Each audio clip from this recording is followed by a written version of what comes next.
여러분, 혹시 죽음의 호수라는 말을 들어보셨나요? 지금으로부터 32년 전인 1994년 경기도 안산과 시흥을 잇는 거대한 방조제가 완공됐을 때 사람들은 환호했습니다. 하지만 그 환호는 오래가지 않았죠. 갇혀버린 물은 썩어갔고 물고기들은 떼죽음을 당했습니다.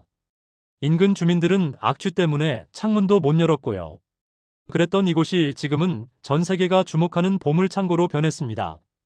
어떻게 이런 반전이 가능했을까요? 단순히 환경만 살린 게 아닙니다. 그동안 1등을 놓치지 않던 프랑스를 단숨에 제치고 세계 1위로 올라섰고 매년 수입하던 석유가 1,000억 원을 생돈으로 아껴내고 있습니다. 이게 어떻게 가능했는지 그 뒤에 숨겨진 부의 공식을 지금 공개합니다. 단순히 운이 좋았던 걸까요? 아닙니다. 여기에는 부자들이 돈을 불릴 때 쓰는 레버리지의 원리와 자연의 무한한 에너지를 결합한 아주 특별한 경제 공식이 숨어 있습니다.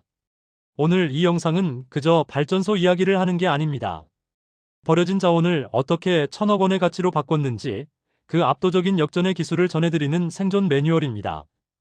끝까지 집중해서 들어주십시오. 당신의 자산을 지키고 키우는 힌트가 이 안에 가득하거든요. 자, 질문을 하나 드려볼게요. 부자들은 어떻게 돈을 벌까요? 왜 어떤 나라는 자원이 없어도 부강해질까요? 그들만 아는 비밀이 있을까요? 네, 있습니다. 아주 단순한 원리죠.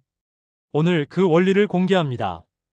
이 원리는 워렌 버핏이 사용했고 조지 소로스가 활용했으며 한국의 경제 도약을 이끈 주역들이 똑같이 적용했습니다. 바로 레버리지와 복리, 그리고 시간의 결합입니다. 이걸 에너지에 대입하면 어떻게 될까요? 석유 한 방울 안 나는 나라에서 프랑스 같은 선진국을 단숨에 제쳐버린 기적이 일어납니다. 이 원리만 알면 당신도 할 수 있습니다. 특별한 재능이 필요 없습니다. 필요한 건 단 하나, 이 원리를 이해하고 실행하는 것뿐입니다. 먼저 원리는 단순합니다. 바로 이겁니다. 적은 자원으로 큰 가치를 만드는 절대 공식은 바로 자연의 레버리지. 곱하기 기술의 복리 곱하기 인내의 시간은 국가의 부라는 공식이죠. 시화호 조력발전소의 지렛대는 무엇일까요? 바로 달과 지구에 당기는 힘, 조석간만의 차이입니다. 이건 우리가 돈을 들여 사올 필요가 없는 공짜 자원입니다. 첫 번째 요소인 레버리지를 상세히 들여다보죠. 레버리지란 빌린 힘으로 더 큰 수익을 내는 겁니다. 시화호는 서해안의 특징인 최대 8m에 달하는 조수간만의 차를 빌렸습니다. 밀물 때 바닷물이 들어오는 그 거대한 에너지를 가뒀다가 쏟아내며 터빈을 돌립니다. 이건 마치 당신이 1억 원을 가지고 은행에서 2억 원을 빌려 총 3억 원으로 투자하는 것과 같습니다. 수익률이 10%라면 내 돈 대비 수익은 30%가 되죠. 한국은 자연이 주는 이 거대한 지렛대를 정확히 활용했습니다. 사실 이 조력 발전의 원조는 프랑스입니다. 1966년부터 무려 45년 동안 전 세계 1위 자리를 단 한 번도 내주지 않았던 난공불락의 기술 강국이었죠. 하지만 우리는 시화호의 지리적 단점을 오히려 기회로 삼아 프랑스보다 1.5배나 더 큰 에너지를 뽑아내는 기술 레버리지를 일으켰습니다. 결국 2011년 반세기 동안 이어진 프랑스의 독주를 끝내고 대한민국이 세계 1위 타이틀을 뺏어온 겁니다. 40대 직장인 김대리는 2023년에 5억 원짜리 아파트를 살 때 대출 3억 5천만 원을 받았습니다. 하지만 금리가 올라 고생했죠. 반면 시화호는 금리 걱정 없는 달의 중력을 레버리지로 썼습니다.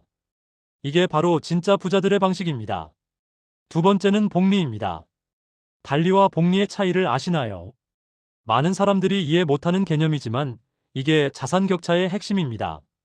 1억 원을 연 10% 달리로 10년 투자하면 2억 원이 되지만 복리는 2억 5,900만 원이 됩니다. 시화호 조력발전소는 한번 지어놓으면 에너지가 계속해서 순환하며 가치를 생산합니다. 기름을 계속 사서 태워야 하는 화력발전은 달리 구조지만 자연의 순환을 이용하는 조력발전은 에너지가 다시 에너지를 낳는 복리 구조입니다. 연간 5억 5,200만 킬로와트의 전기를 생산하는데 이 엄청난 전기량은 석유로 따지면 연간 약 86만 배럴에 달합니다. 매년 국제 유가가 널뛰기 할 때마다 우리는 벌벌 떨어야 했지만 시화호 덕분에 매년 약 1,000억 원의 외화를 아끼게 된 겁니다. 돈을 쓰는 구조에서 돈을 버는 복리 구조로 완전히 탈바꿈한 거죠. 이건 인구 50만 명의 도시가 1년간 쓸 수 있는 양입니다. 여기서 아주 중요한 실제 사례를 하나 들려드릴게요. 경기도에서 작은 반찬 가게를 하시는 60대 이 여사님의 이야기입니다. 이 여사님은 2000년대 초반 시화호가 한창 공사 중일 때부터 매달 50만 원씩 적립식으로 우량주를 사 모으기 시작했습니다. 주변에서는 그 돈으로 차라리 금을 사라, 맛있는 거나 사 먹지 왜 사서 고생이냐라며 핀잔을 줬죠. 하지만 이 여사님은 복리의 원리를 믿었습니다. 처음 5년 동안은 통장 잔고가 지지부진했습니다. 원금 3천만 원의 이자는 붙는 건지 마는 건지 보이지도 않았죠. 그런데 10년이 지나고 15년이 지나자 마법이 일어났습니다. 주가가 오르는 속도보다 배당금이 다시 주식을 사는 복리의 가속도가 붙기 시작한 겁니다. 20년이 지난 지금 이 여사님의 계좌는 어떻게 됐을까요? 원금은 1억 2천만 원이지만 현재 자산 가치는 5억 원을 훌쩍 넘겼습니다. 이 여사님 역시 시간이라는 에너지를 묵묵히 견뎌내며 평생 쓸 노후 자금을 스스로 만들어낸 겁니다. 이게 바로 시간이 주는 복리의 레버리지입니다. 세 번째는 시간입니다. 시간은 가장 중요하면서도 가장 무시되는 요소입니다. 당신에게는 기다릴 줄 아는 시간이 있습니까? 시화호가 죽음의 호수에서 생명의 호수로 다시 에너지의 보고로 변하는 데는 7년이 넘는 공사 기간과 수십 년의 인내 과정이 필요했습니다. 30살에 시작한 투자와 40살에 시작한 투자는 10년 후 10억 원 이상의 차이를 만듭니다. 시화호 역시 환경오염이라는 고통의 시간을 견디고 기술을 축적했기에 지금의 성공이 가능했습니다. 시간은 돈으로 살 수 없습니다. 하지만 시간을 내 편으로 만들면 그 어떤 자원보다 강력한 무기가 됩니다. 하지만 여러분, 반드시 알아야 할 경고가 있습니다. 지렛대를 잘못 쓰면 오히려 내 몸이 다칠 수 있거든요. 여기 50대 자영업자 박 사장님의 사례를 꼭 기억하십시오. 박 사장님은 2022년에 무리하게 대출을 받아 식당 분점을 냈습니다. 본인의 종잣돈 1억 원에 은행 대출 4억 원을 더했죠. 무려 1대4의 레버리지를 쓴 겁니다. 박 사장님은 매달 들어오는 매출로 이자를 낼 수 있을 거라 자신했습니다. 하지만 예상치 못한 변수가 생겼죠. 금리가 오르고 물가까지 폭등하면서 재료비가 2배로 뛰었습니다. 매출은 그대로인데 이자 비용만 한 달에 200만 원에서 400만 원으로 늘어난 겁니다. 결국 1년을 못 버티고 폐업하셨습니다. 왜 이런 차이가 생겼을까요? 시화호는 달의 중력이라는 변하지 않는 자연의 에너지를 레버리지로 썼지만 박 사장님은 변동금리라는 통제 불가능한 에너지를 레버리지로 썼기 때문입니다. 레버리지는 반드시 내가 감당할 수 있는 범위 안에서 그리고 시화호의 물살처럼 흐름이 확실한 곳에 써야 한다는 걸 이 사례가 똑똑히 보여줍니다. 자, 그렇다면 이제 실전입니다. 이 원리를 우리 삶에 어떻게 적용해야 할까요? 3단계로 나누어 말씀드리겠습니다. 1단계는 종잣돈, 즉 시드머니 만들기입니다. 발전소를 짓기 위한 방조제처럼 당신에게도 단단한 기초 자산이 필요합니다. 아무리 적어도 상관없습니다. 100만 원으로 시작할 수 있습니다. 월 50만 원씩 1년이면 600만 원, 이게 시작입니다. 2단계는 현명한 레버리지 활용입니다. 종잣돈이 생겼다면 지렛대를 쓰되 내 돈일 때 빌린 돈 이의 안전 비율을 반드시 지키십시오. 시화호가 서해안의 조수차라는 확실한 지렛대를 쓴 것처럼 당신도 확실한 수익이 예상되는 곳에 레버리지를 걸어야 합니다.